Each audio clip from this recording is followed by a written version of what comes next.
on Brandon Knight. Well, you knew coming out of college that Brandon Knight was going to be good. You know, he's got that way about him that just oozes confidence, and he's got a lot of skill. He can put the ball on the floor. He can knock down a shot. Got great confidence in his game. Yeah, that confidence is important. He's so slippery around the rim. You think you'll have forced him into a bad shot. Then he just twists and turns and gets a shot up anyway.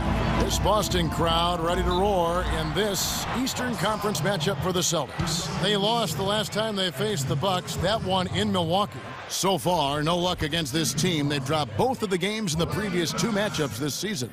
Well, shooting as poorly as they did, there was very little chance they were going to win that game, guys.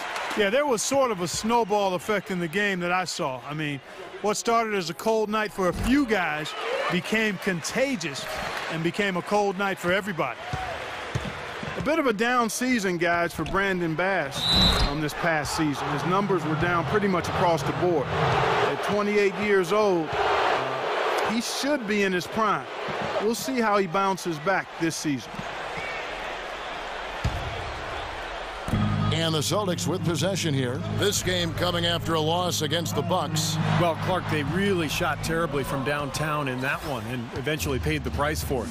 They sure did. I mean, sometimes you can make up for poor three-point shooting with a strong inside game, but theirs wasn't quite strong enough. And Bass, Steve, a face-up four. He likes to play in the high post. Yeah, he likes to kind of face up and either hit that mid-range jumper or drive around you. But I think the best improvement from Bass came at the defensive end of the floor. Doc Rivers really showing praise last year during the playoffs for Bass's defensive improvement. So the Bucks, their last game, a win against the Boston Celtics. And they drew so many fouls in that game, guys. That was one area that really stood out when you watched it. Yeah, guys, to me, that was just a case of lack of discipline on the other side. I can't say any more than that on it. Here's Knight after the made shot from Olynyk. A shot by Knight, no good.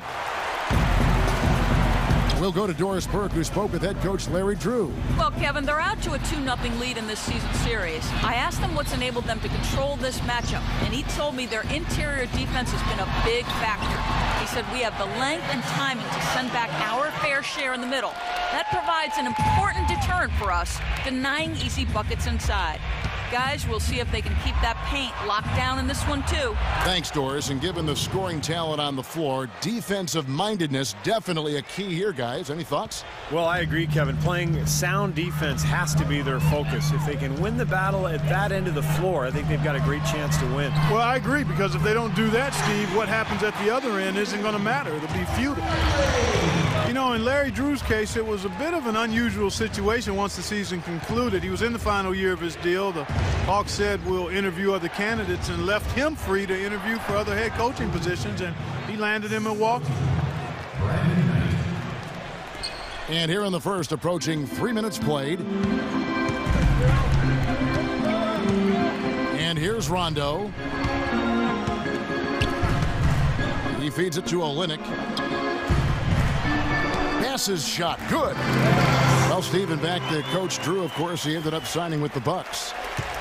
Well, that was an interesting move for him to go from Atlanta to Milwaukee. You know, the Hawks were one of the better defensive teams in the league last year. I think that's what the Bucks saw in Drew. And that's the idea for him to really help this team get the most out of its players, particularly defensively. That's good. Several lead changes going on here in the early portion of this game. Yeah, but neither team really able to jump ahead. Yeah, 5 times already the lead has changed. Now here's Rondo. He's had some playing time, but no scoring yet from him. How about the response? Retaliation. Impressive, huh, guys? I'll say exactly that as well. Nice job to recover those 3 points right away. Knight against Rondo. Knight passes to Ilyasova. Knight dishes to Mayo. Kicks it to Sanders. 6 on the shot clock. Rajon Rondo with the rebound. Boston's gone 2 or 3 from deep so far in this game. To the paint. And that basket's going to count, folks. Gets the goaltending call right there.